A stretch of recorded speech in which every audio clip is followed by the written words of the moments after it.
Ben cutting ఈ పేరు వినగానే మనకు గుర్తొచ్చేది 2016 ఐపీఎల్ ఫైనల్ మ్యాచ్. మిగతా ఫ్యాన్స్ ఏమో గానీ ముఖ్యంగా ఈ మ్యాచ్ని ఆర్సీబీ ఫ్యాన్స్ అయితే ఎప్పటికీ మర్చిపోలేరు. బెన్ కటింగ్ ఆడిన బ్యాటింగ్కి ఆర్సీబీ ట్రాఫీ కల నిజం కాకుండా పోయింది. ఒకసారి మ్యాచ్లోకి వెళ్తే 2016లో చిన్నస్వామి స్టేడియంలో ఆర్సీబీ వర్సెస్ ఎస్ఆర్హెచ్ టీమ్స్ మధ్య జరిగిన ఫైనల్ మ్యాచ్లో ఎస్ఆర్హెచ్ ముందుగా బ్యాటింగ్ ఎంచుకుంది. అయితే మొదట బ్యాటింగ్కి దిగిన ఎస్ఆర్హెచ్ టీంకి ఓపెనర్లు వార్నర్ అండ్ ధావన్ మంచి స్టార్ట్ అందించారు. ఇద్దరు కలిసి 63 పరుగులు యాడ్ చేశారు. ఆ తర్వాత మిడిల్ ఓవర్స్లో కూడా రన్స్ స్కోర్ చేసినప్పటికీ వరుసగా వికెట్లు కోల్పోయిన ఎస్ఆర్హెచ్ టీం 19 ఓవర్లకి 7 వికెట్ల నష్టానికి 174 పరుగులు మాత్రమే చేసింది. దీంతో ఆర్సీబీ టీం ఎస్ఆర్హెచ్ టీంని 190 లోపే ఆపేస్తారని అందరూ భావించారు. కానీ ఫైనల్ ఓవర్ వేయడానికి వచ్చిన షేన్ వాట్సన్ బౌలింగ్ లో బెన్ కటింగ్ రెచ్చిపోయాడు. మొదటి 3 బాల్స్ లో ఒక 4, 2 సిక్స్లు బాదిన బెన్ కటింగ్ లాస్ట్ బాల్ కి మరో 6 కొట్టడంతో ఆ ఓవర్ లో ఏకంగా 24 రన్స్ వచ్చాయి. ఫైనల్ గా ఎస్ఆర్హెచ్ టీం 20 ఓవర్లలో 208 పరుగుల భారీ స్కోర్ ని సాధించింది. ఈ మ్యాచ్ లో మొత్తం 15 బాల్స్ ఆడిన బెన్ కటింగ్ 3 4లు 4 సిక్సర్ల సాయంతో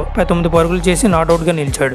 దీంతో 190 లోపే ఆపేస్తారనుకున్న ఆర్సీబీ టీం ఏకంగా 200 మార్కుని దాటేలా చేసింది. చేజింగ్ లో ఆర్సీబీకి చాలా మంచి స్టార్ట్ వచ్చినప్పటికీ మిడిల్ ఆర్డర్ ఫెయిల్ అవడంతో పాటు ఎస్ఆర్హెచ్ బౌలర్లు కూడా కట్టుదిట్టంగా బౌలింగ్ చేయడంతో ఆర్సీబీ 8 పరుగుల తేడాతో మ్యాచ్ ని చేజార్చుకుంది. అంతేకాకుండా ఈసారి కప్పు కన్ఫర్మ్ అనుకున్న ఆర్సీబీ ఫ్యాన్స్ యొక్క ఆశలపై కూడా నీళ్లు చల్లింది. మరి ఈ మ్యాచ్ లైవ్ లో చూసిన వాళ్ళు ఉంటే తప్పకుండా కామెంట్ చేయండి.